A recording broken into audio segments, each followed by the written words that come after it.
I was looking through some pictures of different things that we had discovered down in Antarctica, and something kept coming back into my mind, an image, and I wondered why.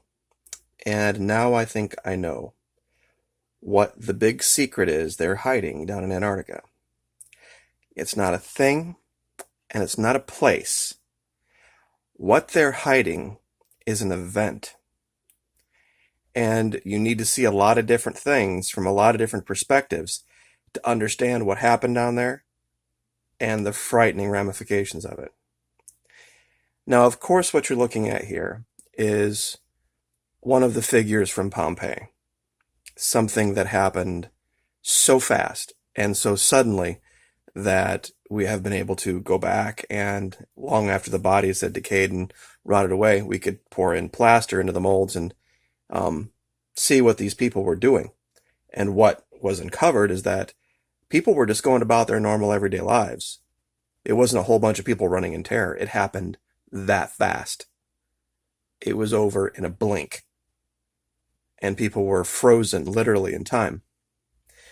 Now, what does that have to do with Antarctica? Well, who remembers this? You see, this is the double slit experiment. It shows what happens when you have a wave and it meets a barrier that has two tiny slits cut in it, how on the other side the waves create this diffraction pattern. And it's been used to show that light can not only act as a particle, light can act as a wave as well. And it's been the basis of quantum theory. Now, I want to show you guys something. See, I've been looking at these pictures in Antarctica from basically helicopter level view instead of straight down like from a satellite. And what, honest to God, it looks like here at this place is we had an area where water was flowing through channels. It was a large flow of water, and then all of a sudden, large impediments were put in the way. And as the water passed through, what we see is diffraction pattern. See, I've called it cross-hatching in the past. And what I think we are looking at here is water that was at some moment in time going through a diffraction, and then instantly the atmosphere was pulled off this planet and the surface was exposed directly to space. And of course, we know how cold that is. And that's quite provable for anybody who wants to debate that. If you don't think it gets colder as you go up to 60,000 feet, by all means, test that theory out. You can go get a balloon of your own and put a temperature gauge on it and send it up. And I guarantee after 5 or 10,000 feet, even though you would be floating closer to the sun, it would get a lot colder real quick. And I think that's what we're looking at here. That this is diffraction. This is water diffraction. As water would pass through these channels and diffract the waves, and it was at that moment in time frozen instantly. And that there's evidence down there, much like in Pompeii, that shows people or activities that were frozen at the moment they were doing whatever they were doing. And this is what they're trying to cover up. Now, I know it's crazy. It's a theory that probably will get ridiculed to no end, but, and we've had 1,000 years or so of wind and weather and all sorts of things to affect how these look. But if you really look at this and you really do the study, because this particular thing right here is all over and not everywhere. It seems like places that clearly were ports or places that were clearly rivers have this.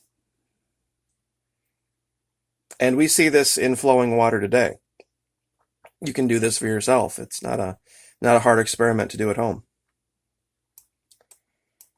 See, this area that I'm talking about right here was a perplexing one for this reason. I had found an entire field of these hidden corners, so to speak. And the only thing that I found of note was down here. And this looks very, very much like an entrance. And it almost looks like there's something, some kind of an antenna unit, something smaller above it. But I'm going to take you another place real quick where I think we can actually see a survivor of this event. Because, of course, in an event like this, there would have been people underground that might have survived. There might have been pockets where air remained for whatever reason. And it's right here. It was an area that I neglected. I had found one little tiny section of cable, or tunnel, whatever, and one hidden corner, and that was it. It was very, very odd. Not very much uncovered in high definition here. But in this one small spot, if we look really close, I'm going to have to change the angle here to get this just right. Because that's the kind of thing about pareidolia, is that, I've said this before, if it looks like it's a face looking straight down from space, the people on the surface wouldn't see it that way. But I think we can clearly see a head here. It looks like two arms maybe folded behind, looking out this way.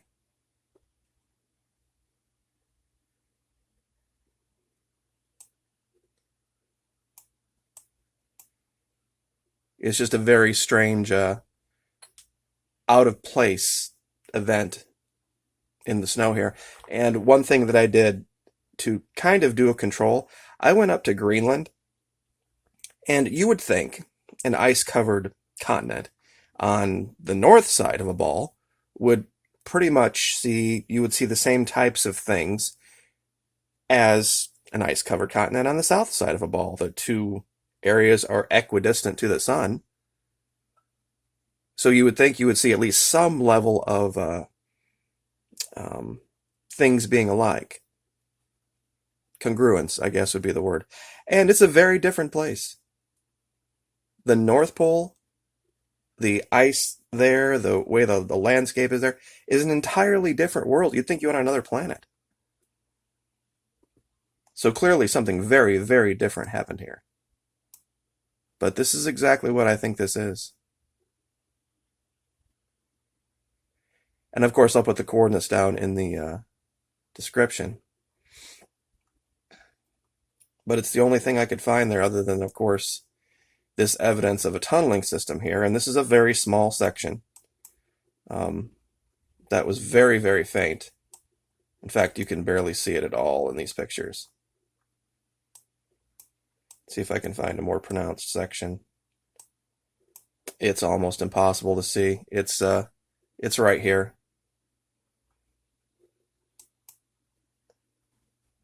But I'll go ahead and leave start and end points for this too. I might have actually drawn the line directly over it here. I accidentally did that a couple times. But a couple other places. Oh, I know what else I wanted to show you before we get out of this. It's this thing with shadows, and I've taken a lot of heat about, shadows don't do this and shadows don't do that. Well, here's a real good example. And let me get the angle down here so that we can look like we would actually be there and not, flying above it from space. Okay, now clearly we're casting a shadow that way, away from us. See if I can zoom this out a little bit. There we go. And if you look, you can follow and you can match things up. Now, the sun would actually be behind us and to our right. So you can see the patterns as they progress, and you can follow them in a way that makes sense. Now, the reason I have this labeled EX ridge is I call it example ridge, because everything matches up. It's perfect. It's literally, no matter what angle you look at this from, when you follow this, everything is represented properly. This little divot right down here, this little rise here, going up to the top here, this angle down here, and where it angles all the way down to the edge. There's absolutely nothing strange about this ridge. So when we find places like this over here, and we see these shadows that are from this ridge, there's a very odd, let's see if I can get this on the proper angle. There's a shadow right here of what looks like a large gun type structure, a large cylindrical feature that's sticking up on top of a ridge right here that has nothing matching it from the top of what would be the corresponding ridge, as we can see here as well. Looks like a lone figure standing on top of a ridge. And as we of course can see, this is what we're looking at, and there's nothing corresponding to that.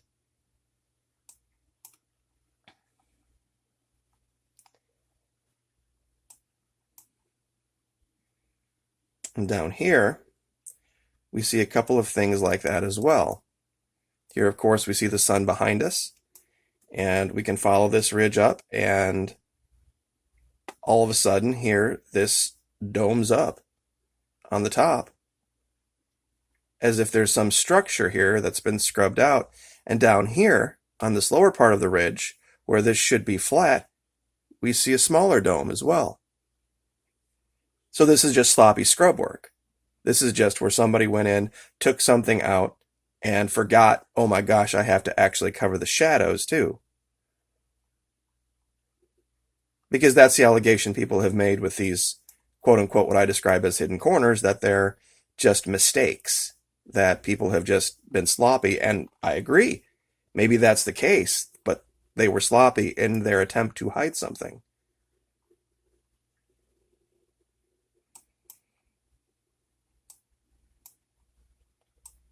And I think that was pretty much, we covered everything there. This will be the one last thing that I'll leave you with. It is actually incredibly difficult to find exact center here at the South Pole. And my question would be this, and I'm not being smart alecky here. I really have an honest question. Why is it so hard if it's a ball, if it's a planet, okay? And people have said, well, you know, there's just imaging hiccups. Is there a front side and a back side and a top side and a bottom side of a golf ball? Is it, I mean, do you have to find the front of the golf ball and set it on the tee, aiming it downrange? Of course not. It's no harder to look at one side of a golf ball than it is the other side of a golf ball. So if we're a ball, there should be no reason flying a satellite over here should cause any hiccup in the imaging, whether you're at the South Pole or any other point on the planet. Now, as you zoom in here, on exact center, this little red line I put here because it was really hard to get a pin drop on it. But for some reason, it made it easier to draw a line. As you can see, here's where it starts to do all this funky crap. And if you keep your cursor on it and zoom in real slow, and make sure you're zooming exact center,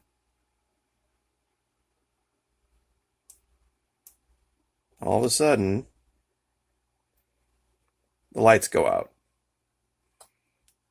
on dead center. I can't explain why this would be the case. I have no honest to God reason in my mind that makes any sense to logic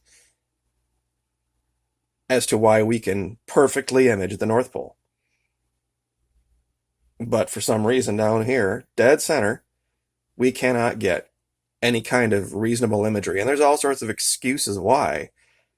But if I'm not mistaken, the reason they call it the equator means that at that point it is the halfway point between the North and South Pole. Therefore, it is just as easy to fly from the equator to the South Pole distance-wise as it is from the equator to the North Pole distance-wise.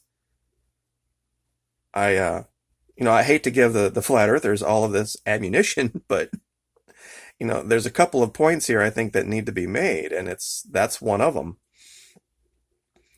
I don't, and I have to zoom back out here. Also, I also don't understand this. Why this ring shows up down here. There's actually two rings. There's an inner ring. There's actually, I think, three. Hold on. There's a real tiny ring in the middle, then there's this secondary ring, and then there's this tertiary ring way out here at the edge. And when you zoom in on it, I don't understand why this even needs to be here if it's artificial. I mean, what's the point of this? What does it demarcate?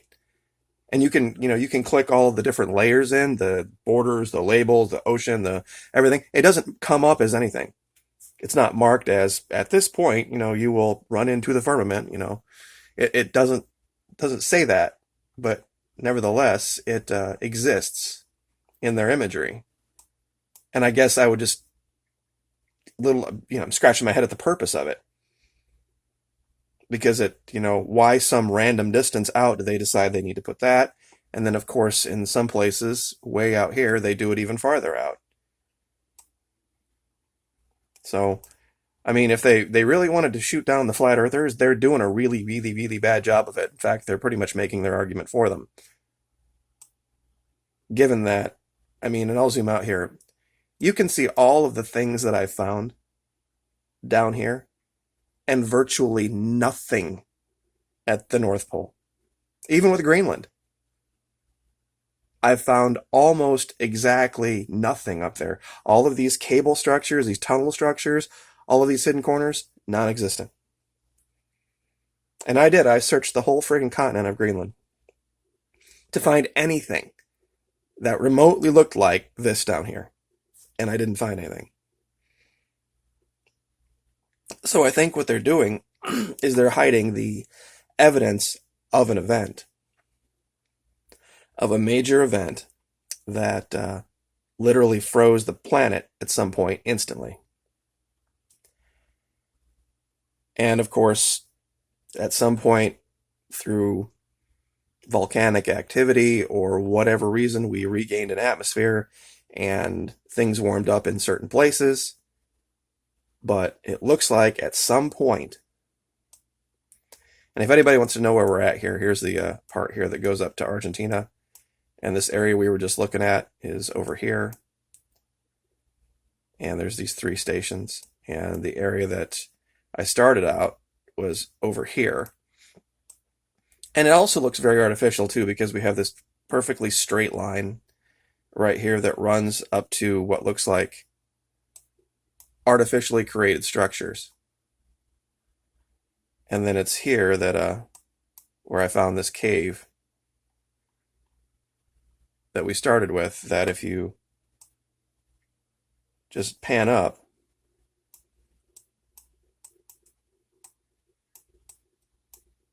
you'll find these, let's see if I can find it again. Here it is. It's up here on this main ridge. What looks like evidence of the double slit experiment, the diffraction, that shows that light can act like both a wave and a particle, and you can find this in how energy propagates through water.